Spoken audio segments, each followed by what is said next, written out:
Hi everyone, it's great to have you back at the Art of Business English podcast for episode 45. Can't believe we're almost at 52, which that'll mark our 1 year anniversary. And as always, it is a pleasure having you join me, and I'm really honored to be able to help you. Now, I love hearing from you, and I really love answering your questions and helping you clarify whatever you find confusing. So, please, when you listen to this week's episode, send me an email straight away and let me know what questions you would love answered, okay? I'll be dedicating some future episodes to directly answering those questions, so send them through. I'm looking forward to seeing them. Now, right, let's get started with this week's material, okay? So some of you have been replying to my emails and asking me for more vocabulary and expressions, all right? And so with this in mind, with the idea of better serving you all, I've developed another episode on useful collocations. Okay, so this week we're going to be looking at business collocations for talking about success. All right, you'll know last week we did some with make and do. Now we'll be looking at language you can use to motivate your team, as well as warn them if they're not pulling their weight. So there's a collocation or an expression for you. Now, this week, I have divided the episode into 4 main parts, all right? We'll be looking at the following. What is a weak versus a strong collocation? So I'll quickly outline that. Then in part 2, I'll be looking at some inspirational business collocations for success. Then in the third part, we'll be using some reverse psychology for motivation. And finally, I'll just put, a couple in to some sample sentences in use, okay? So let's get started by looking at the difference between a weak and strong collocation. So, a collocation, as you may or may not know, is a word or phrase that naturally goes together in English, okay? So generally, there are no rules for collocations, meaning you just need to learn them, okay? And as you get better at English, things will sound just right, okay? And you will know what the correct collocation is to use, okay? And what's really important here is that this comes with having a lot of exposure to English, whether by talking to natives or reading, okay? Remember, as I've mentioned many, many times before on this podcast, reading is one of the best ways to improve your understanding of expressions and expand on your range of vocabulary. Okay, so I encourage you to always read, even if it's something simple. Now, let's start by taking a look at strong collocations. Okay, so basically, strong collocations are words that always go together. This means that you can't modify at all the verb that goes with the noun, for example. Okay, so there are collocations with verb plus noun. And if we want to better understand what I mean by strong collocations, then we need to see some common ones. So what I'm going to do here, I'm going to give you some common collocations with a verb and noun structure. And I've also provided the common mistake Spanish speakers make when using them. So I'm sure you will appreciate this and have made these mistakes. So let's start with some common collocations that are very strong and the common mistakes that Spanish speakers make. So first one is, this is correct, do me a favor. Okay, so do me a favor. And the incorrect use of this would be make me a favor. Okay, remember, do and make are often confused. The next one, have a good time. Have a good time. Many, many Spanish speakers would say pass a good time. Okay, because it's pasárselo bien. And in English, it's not pass a good time, it's have a good time. Okay, have a coffee. Commonly, commonly missaid or incorrectly said with take a coffee, okay? Because it's tomar un café. And in English, it's not tomar, it's to have, tener un café. Okay, so let's have a coffee, not let's take a coffee. Make an effort. Okay, make an effort is another strong collocation. Do an effort is not correct. We do not do an effort. We always make an effort. Again, make and do are commonly confused. And if you would like to review make and do, then check out the episode 44, last week's episode, where we look at those. Now, miss the bus, okay, Miss the bus is very commonly confused with lose the bus, okay, because it's perder el autobús. But in English, it's miss, faltar, okay? So miss the bus is the collocation or the expression, and lose the bus is incorrect. And we take a photo in English, okay? And sometimes students will say, do a photo, all right? That's wrong. It's always tomar una foto, okay? We can't say do a photo, okay? Or in Spanish, it would be sacar una foto, but in English, it's always take, okay? So take a photo. Okay, so you can see that these collocations are strong, okay? Only the verb that is used with the noun will work in this scenario. And furthermore, when used incorrectly, they will sound very wrong to a native person. So perfecting your collocations can go a long way to making you sound more fluent and native.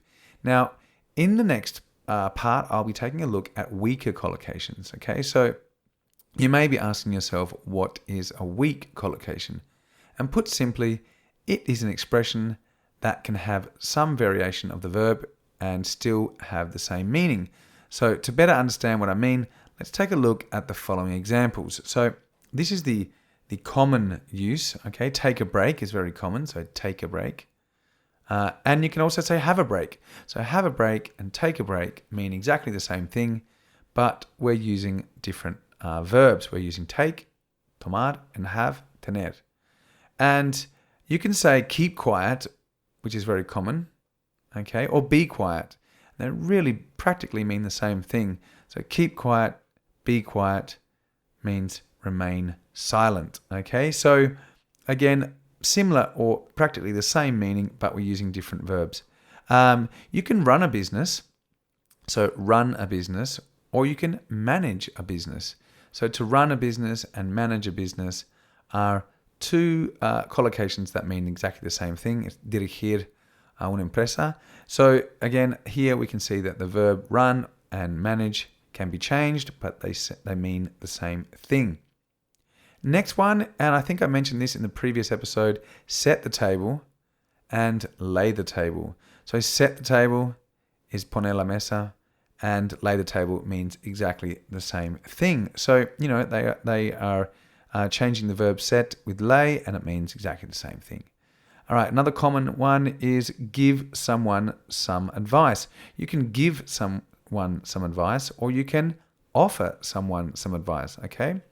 You could say, would you like me to give you some advice? Or would you like me to offer you some advice? They mean exactly the same thing. Remember, in English, advice is incontable, so you can't say an advice. It must be some advice. And finally, have a bath. You can have a bath or have a shower. And you can take a bath or take a shower. Okay, they mean exactly the same thing, but again, we're changing the verb with have for take or take for have. Okay, so as you can see, some expressions can be modified but still have the same meaning. And now that we understand the difference between strong and weak collocations, let's move on to the next part of the episode and look at some business collocations for talking about success. So we'll start with some inspirational business collocations for success. Firstly, we're going to be looking at those, and you can use these in your next meeting or presentation to inspire your audience to achieve their goals. You can also use them to talk to your co-workers into working harder and to motivate them into giving it their all. Okay, that's another expression, to give it your all. Now, I'm going to start again, as always, with the collocation in English, and then I'll give you the translation just so that it's a bit easier. So let's go. First one is to bring out the best in others. That would be, so to bring out the best in others. That would be sacar lo mejor de la gente, o de los otros. To set your sights on, is tener algo en el punto de mira. Next one, to get the ball rolling. To get the ball rolling. Now, to get the ball rolling is poner algo en marcha. Next one, to pull out all the stops. To pull out all the stops. Utilizar todos los recursos. Okay, moving on. To get down to business. To get down to business means ir al grano. To have nothing to lose. To have nothing to lose. No tener nada que perder. The sky is the limit. The sky is the limit. That is, el cielo es el límite. To be hungry for success. Ser ambicioso. To sow the seeds for success. So, to sow the seeds for success. Sembrar las semillas del éxito. Next one, to have something or to be in the bag. So, to have something in the bag or to be in the bag. Tener algo, estar en el bote. Okay, so tener algo en el bote or estar en el bote. To bear fruit. To bear fruit is dar frutos. And finally, to bring the house down. To bring the house down is ser un éxito. So now we're going to look at using reverse psychology for motivation. So the above collocations are positive and inspirational. However, what if we want to use some scare tactics, to motivate our team towards success? Well, here we can use some reverse psychology to motivate your audience or just suggest attitudes they should avoid in order to succeed. So here are some other collocations for you guys to use. So the first one again is in English, and then I'll give the translation. So to get left behind. To get left behind.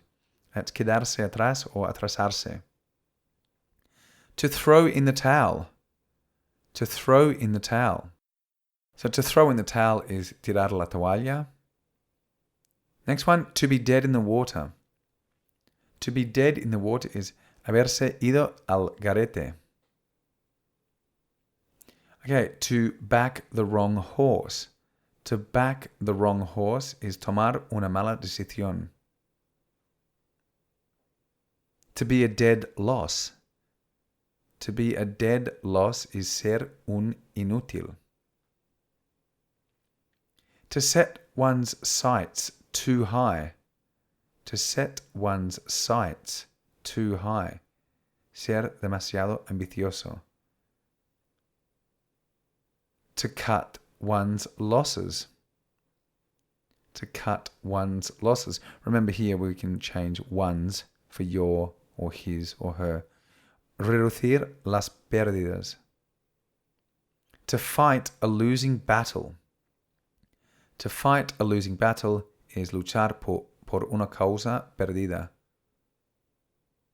To pull your socks up. To pull your socks up or to pull one's socks up is ponte las pilas. Right.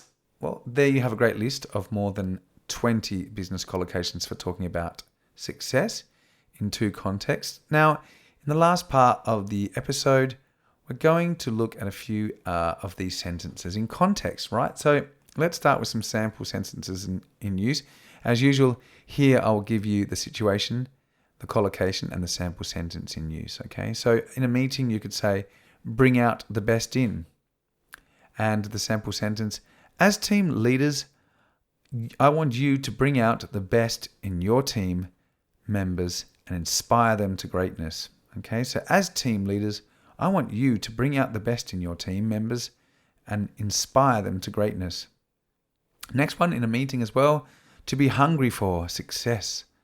So to be hungry for success, every one of you needs to be hungry for success. You are and will become what you set your mind to. So every one of you needs to be hungry for success. You are and will become what you set your mind to. Now, in a presentation, to have nothing to lose. Our analysts have all agreed that we have nothing to lose and should go forward with the investment. So our analysts have all agreed that we have nothing to lose and should go forward with the investment. And another one for presentations, the final one, to be dead in the water. If we don't change our image, then we are as good as dead in the water. Our brand is perceived as old-fashioned and we are losing market share rapidly. So if we don't change our image, then we are as good as dead in the water. Our brand is perceived as old-fashioned and we are losing market share rapidly. Well, there you have a couple of example sentences in context. Remember, there are many more that we can use. As always, collocations are best applied within the right context, and that is why we have provided you with a translation. Now, before we finish up today, this is just a quick reminder of how you can study them. So first, be sure to head over to the AOBE website, sign up for a free month of membership. Then you can download the transcript for all of these collocations, as well as practice with some quizzes. I've also included the pronunciation, of some difficult words to help you out. And I encourage you to learn 3 or 4 of these collocations per week. Once you have them internalized, you can come back, grab some more, and make a conscious effort to include them in your next meeting or presentation, okay?